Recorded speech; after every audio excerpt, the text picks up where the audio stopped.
Hey Budz, in this video I will be showing you how to complete the main Easter egg for Citadelle Day More. This is such a fun map, and the Easter egg is super easy once you know what to look for. So let's get into it. Load into the map and make your way down to this cellar room. Here, there'll be a mysterious box with locks on it. You'll have to shoot the locks and out will come a doppelgast. When his HP hits 0, he will explode and drop this crystal, which you'll need to bring back to where the box is. Interact with it, and now you've opened up Pack-a-Punch. Once that's done, go to the door hidden behind Quick Revive. Interact with it, and you'll find Krafft. He'll start talking a bunch. You can only begin your sword quests at round 10, so while we wait to get to that round, we're going to focus on getting more points, opening up the castle, and getting items for future steps. So let's go to Stamina Up's room. We're looking for 4 pieces of paper here, and in our game, we just slammed our faces on the walls and TV stands until we eventually picked up all 4 pages. Once you have all of the pages gathered, just head to the ramparts and buy melee macchiato. Go to this room with the water on the floor and make your way to this rocky wall. Punch it with your fist or gun to activate melee macchiato.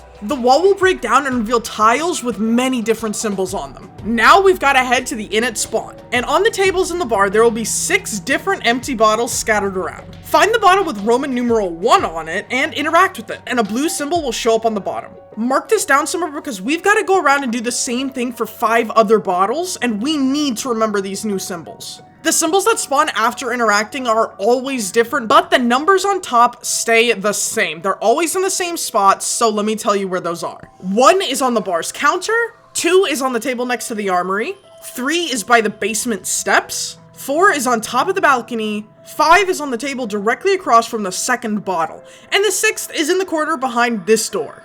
Once you've memorized or wrote down these symbols, head back to the wall with the tiles on it. Here, you'll need to shoot the tiles in order of the Roman numerals. Once you've shot the first tile, the symbols will sporadically start to change, so wait for them to settle for a second, and then shoot your second symbol. Keep doing this until you've punched in all 6 of your symbols. And then an orb should fly over to the left of the wall and reveal a book stand. If the wall didn't reveal anything though, don't worry, just keep shooting the tiles until all of them reset back to blue, and then just punch in your code again. Once the sand is revealed though, interact with it to place down the pages that we collected earlier. There will be 4 symbols and you'll have to memorize them in this specific order. Top left, top right, bottom right. These symbols represent the eye traps scattered around the map, so you'll need to go around and activate them and get kills with the red orbs that shoot off your shoulder while they're activated. In order to find the correct traps you'll have to activate, you'll need to make sure that the symbol matches perfectly. Lots of people, including me and my friends, have gotten really confused on this step because some traps look super identical but have tiny little differences. But even though they look similar, this one here has a red outline on the outside, which means that it is the wrong one and that this is our correct symbol. So just be patient with this and you'll do great.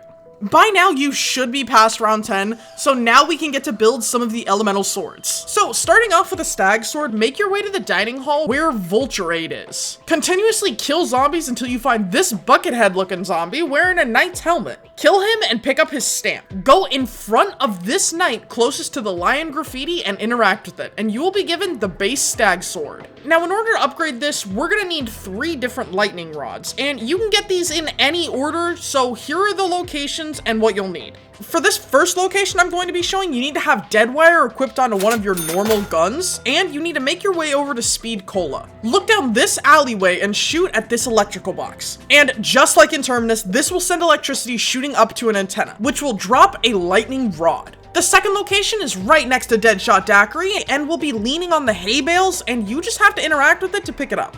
And the last lightning rod is in the Pack-a-Punch room. You have to keep killing zombies until one of them will eventually drop it. When all 3 of these are collected, make your way past Elemental Pop on the ramparts to this vase. Interact with it to insert all 3 lightning rods, and when you've done that, a huge windstorm will begin around you and zombies will continuously spawn. You have to use your sword and keep killing the zombies until it is infused by lightning. When it's like this, you have to go back to the vase and swing the sword at it. You have to do this 3 different times. Once you've done it all 3 times, the vase will begin a different animation. You need to interact with your sword to put it inside of the vase, and this will take your sword, so be careful. Give it a minute and then boom! Grab yourself the upgraded stag sword, also known as Durandal.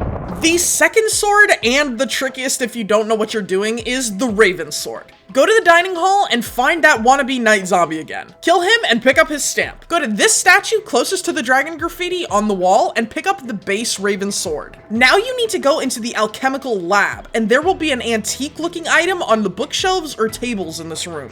If you can't find it, then just smash your face against the wall and spam interact. Each game, the type of antique will change, so look out for 2 crow heads, a rock with a scorpion fossil, a fish rock fossil, a horn, and a jawbone. When you have your quest item, make your way to spawn and go to the inn's basement. There will be a strange circular outline on the wall next to the workbench, and you need to interact with it to put your item into the base. Now interact with your sword and interact one last time to get to this menu. Depending on what item you placed in the base of this circle will determine the code you have to input. The inner circle is the elemental zodiac signs, and the outer circle is the regular zodiac signs. Our goal here is to align the correct elemental sign and the correct regular sign and line it up on the very bottom where the sword arrow is. For instance, in my game, I had the jaw. I took this to mean the Leo, and since the Leo is a fire sign, I changed the inner circle to represent fire and the outer to represent Leo. If you don't have any idea about zodiac signs and you need help, then don't worry because I've got you. If you have the horn at your base, then this represents Aries and is a fire element, so your code is normal triangle, swirly T. If you have the fish fossil, then this represents Pisces and is a water element, so your code is upside down triangle and fancy H. If you have the scorpion fossil, this represents Scorpio and is a water element, so your code is upside down triangle, weird looking M. If you have the 2 crow heads, then this represents Gemini and is an air element, so your code is normal triangle with a line through the top and the Roman numeral 2. When the right code is entered, a portal will spawn on the ground behind you, and the circle on the wall will shoot out purple orbs. These will hunt you down and hurt you, so be careful. What you're going to have to do is direct them into the portal on the ground where they will get sucked in. You have to get at least 3 of these orbs into a single portal, and then the portal will move. Once you finish with the first location, the portal will move to the first floor of the bar. Repeat the step, put 3 orbs in here, and then the portal will move to the final spot, which is the bar's second story. Just complete this step again on the second story, and then return to the wall and collect your upgraded Raven Sword, also known as Bolmung. The next sword we're going to upgrade is the Dragon Sword. Head to the dining hall and continue to kill these zombies until you find yourself another Buckethead. Kill him and get the stamp. Make your way to this knight statue closest to the dead guy chilling on the couch and interact to grab yourself the base Dragon Sword. Now, go to the entrance of the castle where Juggernog is. Go up these steps and interact with the sword out on this dragon statue. Your sword will now be in the pedestal, and there are now 3 different dragon basins on fire around the map. One is on the ramparts past Melee Macchiato, one is in the back corner of spawn next to the Rampage Inducer, and the last one is outside of the spawn square leading to the barn. Our next step is going to be delivering these flames back to the dragon statue. One thing to know, when you're bringing these flames back, your health bar will constantly drop. So you need to walk up to the basin, interact with it, and then straight book it, avoiding every single zombie in your way. Some paths are more forgiving than others, so if you get hit, it's not a big deal, but others you will get back to the statue at roughly 50 HP. So for this, I would really recommend having at least Juggernog and Stamina Up as a bonus. Make 3 separate trips and run back the flames to the dragon statue, which upon completion will spew fire onto your sword. Interact with it to pick up the upgraded dragon sword, also known as Caliburn. And the final sword is the Lion Sword, my personal favorite, and the last sword if you've been doing them in this order. Now, you're going to want to go back to the knight statues in the dining hall and wait until you kill the final knight zombie. Get the stamp, interact with the statue that has the red gem above it, and you will now have the base Lion Sword. Now it's time to go by Speed Cola. In the alleyway where we got the lightning rod earlier, walk down to this creepy looking door with the lion crested knocker. From here, 4 different parasites should spawn, all of which will be glowing yellow. Kill one of these glowing parasites with the sword, and it will be infused with the glowing yellow stuff. You need to walk back to the creepy door and swing your sword at it. If you've done it correctly, the door will have a yellow symbol on it. You need to complete this 3 more times with the rest of the glowing parasites. When the door has 4 different symbols on it, you need to interact with it. This will knock on the door and you will enter a hallway with a pedestal. Interact with your sword to insert it and 4 different symbols will fly out of the sword. The base of the pedestal will tell us the order of symbols for this code. In order to input the code, we need to look at which symbol is on the base and then shoot at the symbol that flew out of the sword. When you've shot at the correct symbol, it will go back into the sword and the pedestal's base symbol will change. Whatever this new symbol is, you'll have to shoot the corresponding one. Continue until all of the symbols have flown back into the sword. Light will fill up the room, and there you have it, the upgraded Lion Sword, also known as Solias. And congratulations! You now know how to make every upgraded sword in Citadelle de Morts. Now with all of the swords made, we can get straight to gathering the ritual items. The first ritual item we'll be gathering is the horseshoe. It's going to be found in the barn to the left of the box location, and it will be above this door, so just shoot it and pick it up. From here, you'll need to launch yourself back to spawn with the lion cannon. In the sky, there'll be a little lightning trail that you'll need to follow. Wherever the lightning strikes, you'll find the horseshoe, either near the barn or close to these houses. The second ritual item is the Raven's Talon, and there is a little cheeky step for this, but I'm going to show you the proper way of doing it and then the skip.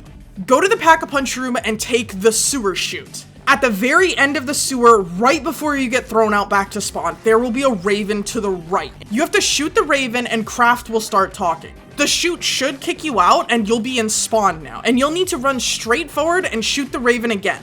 It's going to be flying in the sky now, so take it out and you will see a small purple orb start flying nearby. When it hits the ground, the talon will be ready for you to pick up. The skip I mentioned is just going to spawn and throwing your grenade into the sewer chute and making sure it lines up to the left of the sewer. This should explode and hit the raven, which will cause it to fly above spawn, and all you've got to do is just shoot it down and boom, you've saved 500 points. The third ritual item is Raw's Ankh. This one is super easy to get. All you've got to do is take a thermal grenade, Molotov, or even just use the fire sword to set piles of hay above the ramparts on fire. There is one on top of the elemental pop room, one directly above the main castle door, and the last one is right above Speed Cola on this hill. Once you've set fire to all of them, there will be tons of additional zombies and a doppelgast that'll spawn in. You've got to kill them all and the doppelgast will drop Raw's Ankh. And the final ritual item is the Paladin's Brooch. Go to the night room and look directly at Vulturade from the ground floor. Look up a little bit and there will be a small red gem on the wall. Shoot it and a faint red shimmer will beam off of it. You've got to continue shooting the gem until that shimmer becomes a bright red line. That means it has connected to the next gem, and you'll need to do the same thing to this new gem. There are many different gems, and you'll need to chain them all together until the beam shoots onto this mannequin head. A brooch will manifest on it, and you'll just need to pick it up, and you're set. With all of the ritual items collected, there will now be 4 different yellow circles around the castle, and these are rituals that we must do. After starting the ritual by interacting on the circle, a horde of zombies will spawn and we'll need to fill the ritual circles just like soul chests. And we'll know we've done this right when a pedestal pushes up from the ground and has a golden box on top of it. In order to open these boxes, you will have to swing the sword that goes with its ritual item. For instance, the Paladin's Brooch belongs to the lion, so in order to open this box, you'll have to swing in it with the lion's sword. Raw's Ankh belongs to the dragon, so go to the castle's front gate and do the ritual. Then slash open the box with the dragon sword. The Raven's Talon belongs to the raven, obviously, so you'll need to go down to the room with the watery floor, do the ritual, and the golden box will be waiting to be opened with the raven sword. The horseshoe belongs to the stag, so in spawn there will be the ritual circle, and once you finish, the box needs to be hit with the stag sword. Now you'll have access to every single incantation scroll, and in the knight's room, all 4 scrolls will now be available. But we won't be going there just yet. We're gonna walk past the stamina up room and go down the steps to see new symbols on the wall. We have to remember the order of these in a clockwise circle. So top is our 1, right is our 2, bottom is 3, and left is 4. Once you know that order, go to the knight's room. In our game, our number 1 was stag, so we grabbed the electric incantation and walked up to the stag statue while holding the stag sword. Here we've got to use the incantation right in front of it, which is whatever button like your smoke or concussion throwing one is, and then inspect your sword, and once the animation is fully over, then place the sword back into the knight's hands. The statue will move and begin to glow an orangey yellow, and this means that you've paid your respects properly.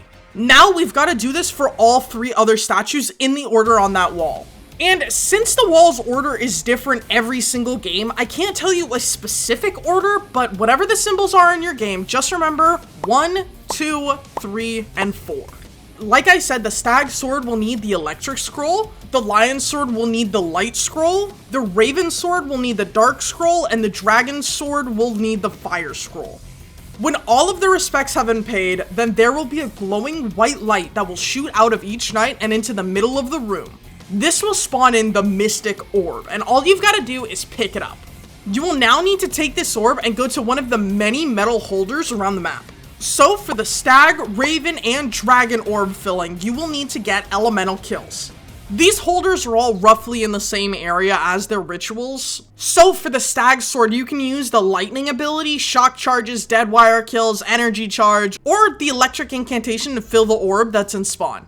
You can use the dragon sword flame, thermals, molotovs, napalm kills, or the incantations, and that will fill up the courtyard's orb spot. Back in the watery room, you can use the Raven Sword Portal, Casimir's Dark Flare, or even Shadow Rift kills in order to fill the orb here. When you kill enough zombies and fill the orb with the right element, then you can go and pick it up and head to the next holder. The oddball of these holder trials is the lion, and it's on the balcony right above the lion graffiti in the knight's room. When you start the trial, it won't be like the others. It'll spawn in a bunch of green orbs in the knight's room, and you'll need to run straight through these orbs and they'll disappear behind you. You'll need to continuously run through these orbs until Krafft says you're good to go, and then you can pick up the Mystic Orb again. You can do the holder trials in any order, but we like to stick to the order on the wall that we use to respect the knights with. And speaking of that wall, once the orb has been filled at all 4 locations, take it down to that wall.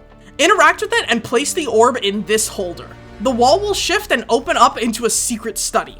Walk up to this mystic recording and interact with it. The owl will begin talking to you, and you can listen to him fully or just take the guardian key and head straight to spawn. Know that you are now in the final step right before the boss fight. So before moving on, I'd recommend getting legendary rarity weapons, the sword of your choice, like level 3 armor and triple pack-a-punch. And something that I forgot to mention until Fireball actually brought this up to me is that you cannot use any air score streaks, so make sure that you get yourself a mutant injection or something similar, because you will not be able to deploy any type of chopper gunner or hellstorm missiles. So don't move on until you're fully ready, but when you are ready, interact with this hole in the front of the statue. If you're on multiplayer, then everyone will have to accept to enter this boss fight. The boss will come to life and you will be teleported into the arena. My advice for this fight would just be to circle strat. The Guardian has a few attacks. The hardest hitting of them is this jump attack. He'll leap from one side of the arena to whoever his target is,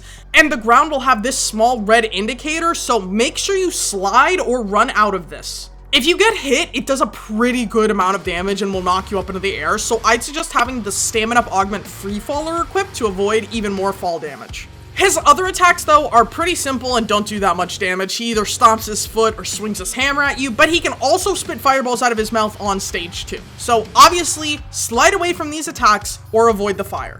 Okay, now that we've got a good defense prepared, let's go on the offensive, because this boss has armor plating on. You'll need to continuously shoot at the arms and legs until the armor falls off and his lava-y skin is uncovered. These are his crit spots. Just keep shooting at the lava limbs until they fizzle out, and then go to the next arm or leg remaining. When the boss has roughly 75 HP, he will turn back into stone, and armored zombies, ghasts, and amalgams will begin to spawn everywhere, and the lava that filled the outer portion of this arena will get bigger. Meaning, the arena has shrunk, so remember to not step in the lava for too long. If you're running low on armor plates, then kill the zombies with your sword or incantations and pick up their drops to replate. After a few moments, the boss will begin moving around again and a max ammo will spawn, so make sure to pick it up. And if you can't, then don't worry, because there are ammo crates nearby. In this phase, he will be able to do the same attacks as before, but also that additional fireball attack. Continue to shoot at his arms and legs, and once all of those have no armor and no lava layers under them, then the next critical spot will be at the chest. When his HP gets to around 25%, he will turn to stone again. More armored zombies, ghasts, amalgams, they'll all spawn in just like they did before. And the arena will shrink even more. So after surviving all of them, the Guardian will come back to life and you'll be in the final stage. The Guardian's movement will get more random and quicker, but in all honesty, he just kind of runs and slams nonstop in this phase, so make sure just to continue to kite him and make space to shoot at his chest. When the bar hits 0%, then congratulations! All you've got to do is pick up this amulet to complete the Citadelle des Morts Easter egg. And this is the cutscene you'll get.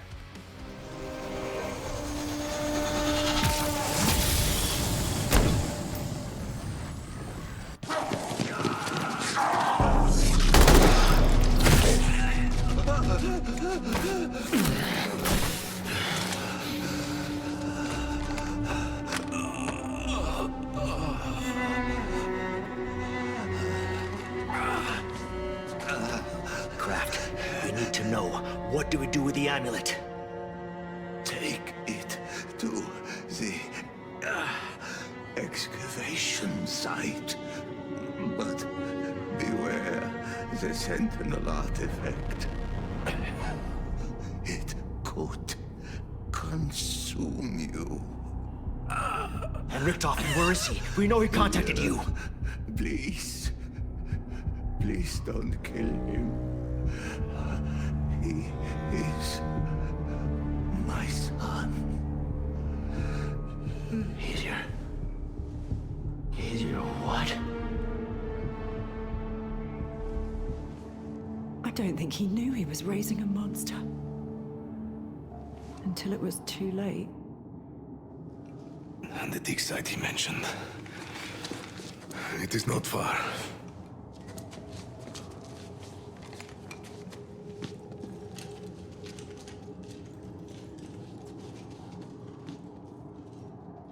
After the cutscene, you can continue playing like we did, or just leave the game. If you stay, you will get a ray gun, level 3 Pack-a-Punch crystal, and a whole bunch of legendary rarity guns. And you can still exfil later on, which is what we did. I know I'm getting this video out a little bit late, but if you manage to do the Easter egg before directed mode comes out, then you will get this limited edition calling card. But don't worry, completing the Easter egg in general will still give you this custom Weaver Jackknife skin, and the normal Citadelle calling card, and some EXP. I am so excited for the next DLC of Black Ops 6 because the second this man said excavation site, I could hear Shepherd of Fire in the distance. So let me know in the comments if you guys are hyped as well. And if you want to know what the best augments based on your playstyle are, then check out this video here. And remember, buds, to join the village today, it's only a click away.